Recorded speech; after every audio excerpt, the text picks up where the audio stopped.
இது மகிமை நேரம். இயேசு கிறிஸ்துவின் நாமத்தினாலே மகிமை நேர நிகழ்ச்சியின் மூலமாக மறுபடியும் உங்கள் யாவரையும் சந்திப்பதில் நான் மகிழ்ச்சி அடைகிறேன். கர்த்தர் கொடுத்த அந்த வாய்ப்புக்காக அவருக்கு நன்றிகளை செலுத்துகிறேன். இந்த நாட்களிலும் இயேசு கிறிஸ்து இந்த ஆண்டிலே நமக்கு திறந்த வாசலை வைத்திருக்கிறார் என்கிற தலைப்பிலே நாம் தியானித்து வருகிறோம். இந்த நாளிலும் இயேசு கிறிஸ்து நமக்கு திறந்த வாசலை வைத்திருக்கும்படியாக ஒரு காரியத்தை பற்றி தியானிப்போம். அதற்கு ஆதாரமாக எடுத்துக்கொண்ட வேத வசனம் சங்கீதம் 40ஆம் அதிகாரம் 17ஆம் வசனம். நான் சிறுமையும் எளிமையுமானவன், கர்த்தரோ என்மேல் நினைவாயிருக்கிறார். தேவரீர் என் துணையும் என்னை விடுவிக்கிறவருமாயிருக்கிறீர் என்று வாசிக்கிறோம். ஒருவேளை நாம் ஒரு பாடுகளின் உபத்திரவங்கள் மத்தியிலே இருக்கும்போது, அல்லது நம்முடைய பலத்தினால், நம்மளுடைய கையின் கிரியைகளினால் நம்மால் எதையுமே சாதித்து கொள்ள முடியாத நிலையில் இருக்கும்போது நாம் இயேசுவிடத்திலே நாம் கேட்போம். அவரிடத்திலே கேட்கிற போது, நானோ சிறுமியும் எளிமையுமானவன், எஸ்ஸப்பா நீங்கள் என்னிடத்திலே நினைவாயிருங்கள் என்று கேட்போம். சிறுமையும் எளிமையுமாய் இருக்கிறவன் மேல் இயேசு கிறிஸ்து கண்ணோக்கமாய் இருந்து நம்மை, அதுபோன்ற எளிமையில் இருந்த நம்மை விடுவித்து நம்மை ஆசீர்வதித்து வைத்திருக்கிறார். இந்த ஆண்டிலும் ஒருவேளை ஏழ்மை நிலையில் இருக்கிற மக்கள் யாராக இருந்தாலும், வறுமையில் இருக்கிற யாராக இருந்தாலும், அல்லது ஒதுக்கப்பட்ட நிலைமையிலே இருக்கிற யாராக இருந்தாலும், அவர்களையும் இயேசு கை தூக்கி விட்டு அவர்களும் சந்தோஷமும் மகிழ்ச்சியோடு தலை நிமிர்ந்து வாழும்படியான திறந்த வாசலை இந்த ஆண்டிலே வைத்திருக்கிறார் என்பதாக அவர் வாக்கு கொடுக்கிறார். நாம் பல்வேறு சூழ்நிலையிலே நாம் பல ஏழைகளை நாம் பார்க்க முடியும், பல ஆதரவற்றவர்களை பார்க்க முடியும்.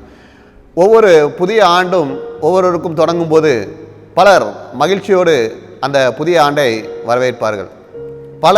ஒரு புதிய ஆண்டு என்பது பல எதிர்பார்ப்புகளை கொடுக்கும். பல நன்மைகள் நடக்கும் என்று காத்து கொண்டிருப்பார்கள். அந்த பல நன்மைகள் கிடைக்கும் என்ற மகிழ்ச்சியோடு அந்த புது வருடத்தை சந்தோஷ மகிழ்ச்சியோடு வரவேற்பார்கள். இன்னும் பல மக்கள் இருக்கிறார்கள், அவர்களுக்கு ஒரு புதிய ஆண்டு பிறக்கிறது என்றால் அவர்களுக்கு எந்த ஒரு மகிழ்ச்சியையும் அளிப்பதில்லை.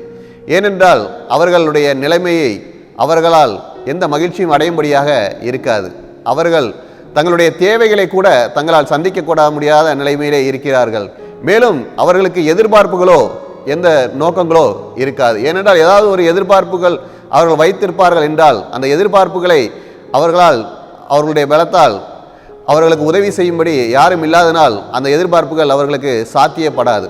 இப்படிப்பட்டதான மக்கள் காணப்படுகிறார்கள். அவர்களுடைய வாழ்க்கை தரத்தை உயர்த்தும்படியாக இந்த ஆண்டிலே இயேசு கிறிஸ்து திறந்த வாசலை நம் மூலமாக வைத்திருக்கிறார் என்பதை இயேசு கிறிஸ்து அறிவுறுத்துகிறார். பல்வேறு சூழ்நிலையிலே நம்மும் இதுபோல கஷ்டங்களின் மத்தியிலே, உபத்திரவங்கள் மத்தியிலே ஏழைகளாக வறுமையிலே அகப்பட்டு இருப்போம். ஆனால் இயேசு கிறிஸ்து நம்மை சந்தித்து நம்மை ஆசீர்வதித்து நம்மை உயர்த்தி வைத்திருக்கிறார். அவர் நம்மை உயர்த்தி வைத்திருப்பதற்கு காரணம் இதுபோன்ற ஏழை எளிய மக்களை நாம் நினைத்து பார்த்து அவருடைய வாழ்க்கையை நாம் உயர்த்த வேண்டும் என்பதுக்காக.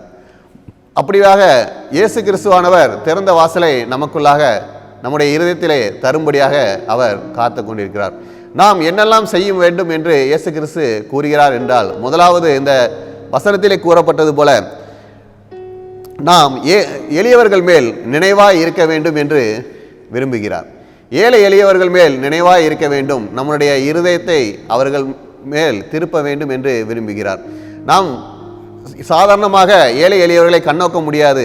இயேசு கிறிஸ்துவானவர் நம்முடைய இருதயத்தை திறந்தால் மட்டுமே அவர்கள் மேல் நினைவாய் இருக்க முடியும். அப்படிப்பட்டதாக நம்முடைய இருதயத்தை அவர் திறந்து நாம் அவர்களுக்கு இறங்கும்படி செய்வார். ஒரு ஊரிலே ஒரு ஏழை மனிதன் இருக்கிறார். அவருக்கு உதவி செய்ய யாருமே இல்லை. அவருடைய சொந்தக்காரர்கள் அநேகர் இருக்கிறார்கள், அவர்களும் யாரும் உதவி செய்யவில்லை. ஆனாலும் தனக்கு தெரிந்த ஒரு தொழிலை செய்கிறார். அவர் இயேசு கிறிஸ்துவுக்கு மேல் அதிக விசுவாசம் உள்ளவராக காணப்படுகிறார். சிறிய அளவிலே ஆரம்பிக்கிறார். ஒரு முதலீடும் இல்லாமல் சிறிய தொழிலை ஆரம்பிக்கிறார். இயேசு கிறிஸ்து மேல் விசுவாசம் வைத்து அந்த தொழிலை செய்து கொண்டு இருக்கிறார். அவருக்கு நிறைய ஆதரவு கரங்கள் கிடைக்கிறது. அந்த சூழ்நிலையிலே அவருடைய வியாபாரம் உயர்கிறது. இப்பொழுது நல்ல உயர்வான நிலையில் இருக்கிறார். இப்பொழுது ஒரு 100 பேருக்கு மேலே அவரிடத்திலே வேலை பார்க்கிறார்கள். ஆனால் எப்பொழுதும் அவர் தேவனை நோக்கி அமர்ந்திருந்து அவரோடு இயேசுவோடு எப்பொழுதும் உண்மையுள்ளவராக எப்பொழுதும் தன்னுடைய வாழ்க்கையை நடத்தி கொண்டு இருக்கிறார். ஆனால் அவர் உயர்த்தப்பட்டு விட்டார். அவருடைய சொந்தக்காரர்களில் பலர் இன்னும் பல ஏழைகளாக காணப்படுகிறார்கள். இன்னும் அவருக்கு தெரிந்த பல ஏழை மக்கள் காணப்படுகிறார்கள். ஆனால் அவர்களுக்கு உதவும்படியாக அவர் ஒருபோதும் எண்ணி பார்க்க கூட இல்லை. அவர் மனதில் அது தோன்றக்கூட இல்லை. இயேசு கிறிஸ்துவானவர் ஒரு நாளிலே அவருடைய கனவிலே தரிசனமாகி அவரிடத்திலே கேட்கிறார், நீ என்ன நிலைமையிலே இருந்தாய் என்பதை நீ நினைத்து பார். நீ இப்போது இருக்கும் நிலைக்கு உன்னால், உன்னுடைய பலத்தால், உன்னுடைய சம்பாத்தியத்தினால் நீர் வந்திருக்க முடியுமா? உனக்கு இந்த உயர்வை தந்தது யார்? உன்னை ஆசீர்வதித்தது யார்? நான் அல்லவோ? நான் உன்னை ஆசீர்வதித்து வழியை வைத்திருக்கிறது எதற்காக? உன்னுடைய எளிமை நிலையிலே நான் உன்னை சந்தித்தேனே, உன்னுடைய ஏழ்மை நிலையை நான் மாற்றினேனே. நான் உன்னை ஆசீர்வாதமாக வைத்திருப்பது உன்னையும் உன்னை போன்று ஏழை மக்களை நீ உயர்வுக்கு கொண்டு வர வேண்டும் என்று தானே உன்னை ஆசீர்வதித்தேன் என்று அவரிடம் கூறுகிறார். உடனே அவர் மனதிலே குத்தப்பட்டவராக தன்னுடைய தவற்றை உணர்ந்து கொண்டு, இயேசுவே, இனிமேல் நான் அதுபோல செய்வேன் என்று அன்று முதல் பல ஏழைகளுக்கு அவர் உதவி செய்யும்படியாக உதவி செய்கிறார். பலருக்கு வேலை வாய்ப்புகளிலே உதவி செய்கிறார். பலருக்கு வியாதிகள் நீங்கும்படியாக பல உதவிகளை செய்கிறார். பாருங்கள், இயேசு கிறிஸ்துவானவர் அவருடைய இருதயத்தை திறந்து மக்களுக்கு, எளியவர்களுக்கு உதவி செய்யும்படி செய்கிறார். அதற்கு பின்பாக அந்த மனிதன், நான் எப்படி தலை நிமிர்ந்து வாழ்கிறேனோ அதுபோல அவர்களும் தலை நிமிர்ந்து வாழ வேண்டும் என்று பல உதவிகளை அவர்களுக்கு செய்கிறார். இப்பொழுது அவர் இன்னும் அதிக ஆசீர்வாதங்களை பெற்றுக்கொள்கிறார். பல ஏழைகள் அவர் மூலமாக உயர்த்தப்படுகிறார்கள். அப்படியாக இந்த ஆண்டிலே இயேசு கிறிஸ்து நமக்கு கொடுத்திருக்கும் ஆசீர்வாதங்களை கொண்டு நாம் அவர்களுக்கு உதவி, அவர்களுடைய வாழ்க்கை தரத்தை உயர்த்தும்படியாக இயேசு கிறிஸ்துவானவர் திறந்த வாசலை கொடுத்திருக்கிறார் என்பதை அவர் வாக்கு கொடுக்கிறார். எனவே ஏழை எளியவர்களுக்கு கண்ணோக்குமாய் இருந்து அவர்களை விடுவிக்கும்படியாக இயேசுவிடத்திலே அவர் நம்முடைய இறுதி திறக்கும்படியாக நாம் வேண்ட வேண்டும். இரண்டாவது நாம் பார்ப்போமானால், ஏழை எளியவர்களை விடுவிக்கும்படியாக திறந்த வாசல். நீதிமொழிகள் 31 அதிகாரம் 8 வசனத்திலே இப்படியாக கூறப்பட்டிருக்கிறது, ஊமையனுக்காகவும் திக்கற்றவர்களுக்கு எல்லாருக்காகவும் நியாயத்திற்காகவும் உன் வாயை திற என்று கூறப்பட்டிருக்கிறது.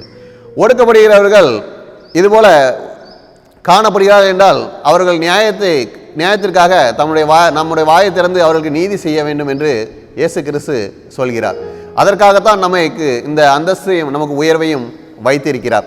ஒரு பணக்கார மனிதன் இருக்கிறார். அவர் தன்னுடைய நிலத்திற்கு சுற்றுச்சுவர் அமைக்க வேண்டும் என்று விரும்புகிறார். அப்படியாக சுற்றுச்சுவர் அமைக்க அவர் எண்ணும்போது பக்கத்தில் உள்ள மனிதருடைய இடத்தையும் சேர்த்து அவர் சுற்றுச்சுவர் அமைத்து விடுகிறார்.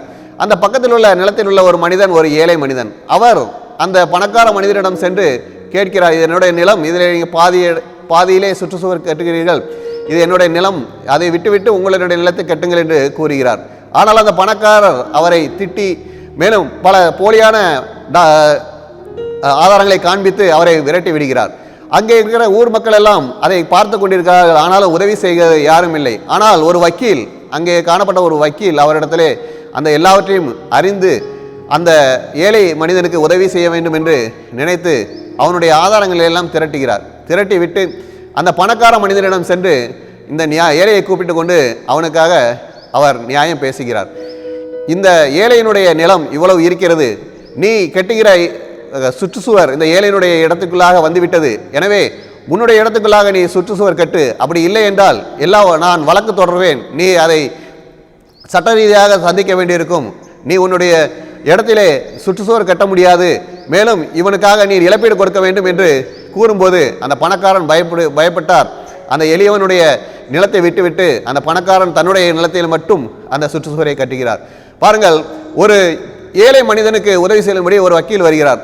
நம்ம ஒரு வக்கீலை எடுத்து பார்த்தோம் என்றால் அவர் எந்த பணமும் கொடுக்காமல் யாருக்கும் உதவி செய்ய மாட்டார். ஆனால் அவருடைய மனதையும் இயேசு கிறிஸ்து திறந்து ஒரு ஏழை மனிதனுக்கு உதவி செய்யும்படி கிரியை செய்திருக்கிறார். பாருங்கள், இப்படித்தான் நாமும் நம்மளுடைய நம்மை உயர்வாய் வைத்திருக்கிற இயேசு இந்த போல ஏழை எளியவர்களுக்கு உதவி செய்யும்படியாக அவருடைய நியாயத்திற்காக நாம் போராடும்படியாக அவருடைய நியாயத்திற்காக நம்முடைய வாயை திறக்கும்படியாக நம்ம வைத்திருக்கிறார். எனவே எந்த சூழ்நிலையிலும் இயேசு கிறிஸ்துவானவர் இந்த போர் ஏழைக்கு உதவும்படியாக நம்முடைய இருதயத்தை திறந்து நாம் அவர்களுக்கு உதவி செய்யும்படியாக இந்த ஆண்டிலே திறந்த வாசலை வைத்திருக்கிறார். எனவே ஏழை எளிய மக்களுக்கு நாம் உதவி செய்யும்படியாக இயேசு கிறிஸ்து திறந்த வாசலை தரும்படியாக நாம் இயேசு கிறிஸ்துவோடு வேண்டுவோம். ஏழை எளியவர்களும் சந்தோஷ மகிழ்ச்சியோடு தலை நிமிர்ந்து வாழும்படி இயேசு கிறிஸ்து செய்வார். ஆமீன். ஜெபம். இயேசுவே, இந்த நாளும் ஏழை எளியவர்களையும் நீ உயர்த்தி மகிழ செய்யும்படியான திறந்த வாசலை எங்கள் ஒவ்வொருவருடைய இருதயத்திலும் தந்து அவருடைய வாழ்க்கையை நாங்கள் உயர்த்தும்படியாக நீர் கிருபை செய்ய வேண்டுமா? இயேசு கிறிஸ்துவின் மூலம் ஜெபிக்கிறோம் நல்ல பிதாவே. ஆமீன்.